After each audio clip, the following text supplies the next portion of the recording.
Yeah, so we're already starting off with some heat. We have Jalin Turner versus Renato Moicano. This is a very interesting fight. This is going to be every single fight from here on out that we're covering is going to be difficult to predict. This one in particular.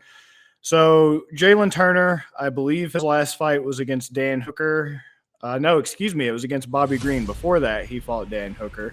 Lost to Dan Hooker in a unanimous decision loss. Went 3 rounds back and forth, but ended up, Dan Hooker did just enough to take it away. Pretty easy night at the office. KO TKO over Bobby Green December last year, though.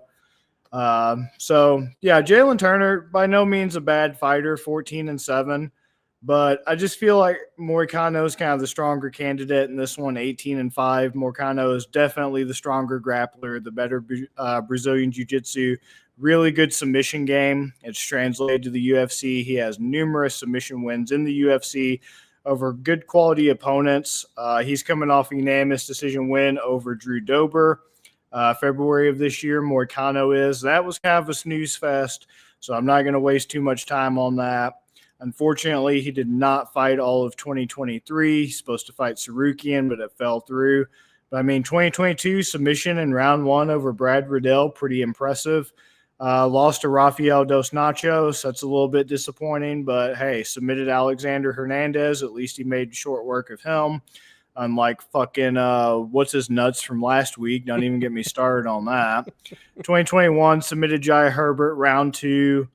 Damir Hadzovic 2020. Guy has translated his submission grappling over to the UFC hands down. So that gives me a lot of excitement, a lot of optimism for him and everything. And, all that being said, once again, Jalin Turner, nothing wrong with him, but I just don't get why the odds are so skewed in Jalin Turner's favor. Very heavy, minus 238 favorite Jalin Turner. Moicano plus 195 underdog. With a fight like this that I feel is pretty even, odds discrepancies like that, I've said a lot, had me licking my lips, getting my tip a little bit aroused and whatnot, doing funny things to me in my nether. I'm going to go with Moicano. I just covered his submission and his grappling, which I think is head and shoulders and leagues above Jalin Turner's.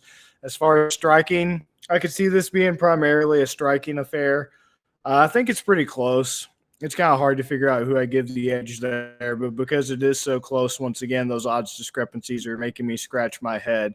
So kind of wrap this up and keep it moving here. Moicano plus 195. I'll keep it safe and stick to the money line. Past few weeks, I've been getting bit in the ass on. Well, I can't even say the past few weeks. I shouldn't overreact just because of a few down spots here and there. Overall, we're still good. Right. But I'll be uncharacteristic and be a little pussyfooted and like your typical bettors out there with the plus 195 money line. What you got, Ben? First off, there's no shame in taking Vegas's money. So, Bobby, you do what you got to do for that. But what I have to say is, Drew Dober, I beat you. I beat you. Guru, you fat pig. Renato Moicano, man. Renato Moicano, he's got good takedowns. And I think that the deciding factor in here is going to be Jalin Turner is willing to grapple.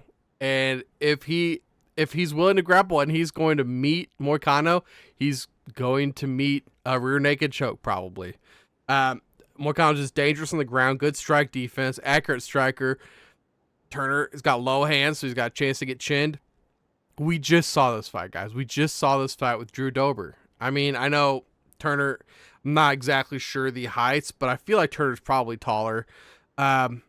We just saw a striker get really destroyed by Moicano, and Dober had his moments. I was on Dober, but at the end of the day, the grappling was the difference, and Moicano just controlled that match. So even if he doesn't get the submission, I like his odds to get the decision as well. It's hard with UFC. UFC judging, it's like, are we giving the nod to the control time, the strikes? It's different on a per fight basis, so it's a little scary. But I'll put my eggs in the Moicano basket with you at that almost 2-1 money line. Fuck it, it's a field goal. That's UFC decision making right there.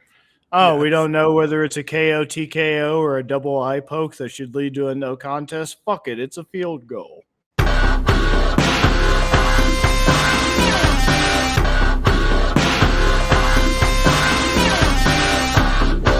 better start listening to the Better in Green podcast. You will not regret it. Trust me, trust me, trust me. And hey, I'm Dean Blandino. Welcome, welcome, welcome to Better in Green, eh? To Better in Green, eh? To Better in Green, eh?